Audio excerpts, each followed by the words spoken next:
Welcome back to Devo Time with Lucy. Together, we have been looking at stories from the Bible that teach us about the character of God. Each week, we have learned about a different name or title of God that helps us to better understand who He is. Today, we are going to learn that the Lord is there. This name is only found in the book of Ezekiel, chapter 48, verse 35, where it says, "The name of the city will be, the Lord is there." The city mentioned was the New Jerusalem, a future city where God will be with His people forever. But God has always been with His people throughout history. We see that very clearly in the life of Abraham's grandson, Jacob. While on a journey, God gave Jacob a vision to remind him that the Lord is there, even when we can't see Him. Let's take a listen. Crunch, crunch. Jacob looked around. Was that noise a wild animal? No, it was only Jacob's footsteps on the dry ground. Jacob didn't see any wild animals. No people either. He hadn't seen anyone else all day. Jacob's father Isaac, the son of Abraham, had sent Jacob on his journey. "It's time for you to get married," Isaac said. "Go visit your uncle Laban and marry one of his daughters." But Uncle Laban lived so far away.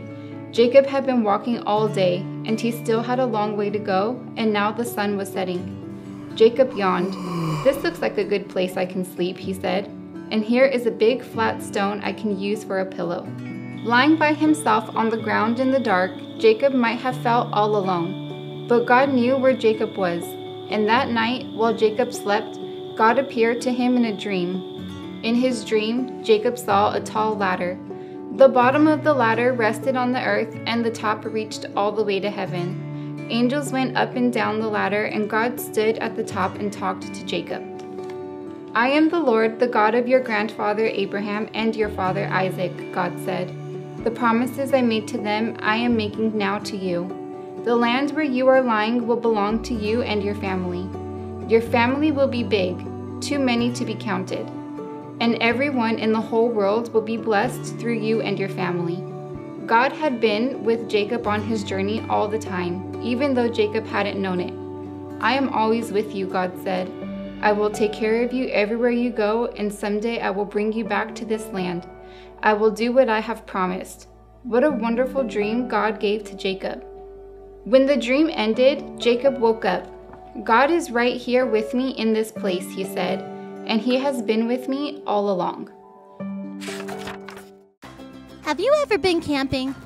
What did you do when night came and it was dark? Did you shine a flashlight all around, or maybe snuggle up to your parents around a campfire? How did you feel? All alone on his journey, Jacob might have felt lonely or afraid when he lay down to go to sleep under the stars. But he learned that God knew where he was and was right there with him. Later in the Bible, the prophet Ezekiel wrote about a heavenly city where God will live with His people. The name of the city will be "The Lord is there," Ezekiel 48:35.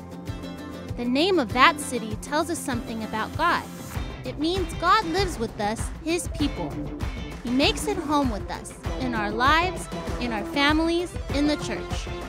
He wants to be with us. No matter where you are, how you feel, or whether it is day or night, the Lord is there, always knows where you are, and He is right here with you. Next week, we will see how God continued to be there for Jacob's family, especially his son Joseph. And we will see how God is the rock we can turn to for help when our world seems like it is falling apart. See you then. Bye, friends. Dear God, wherever I am and however I feel, I know you are always with me, and that makes me glad. Amen.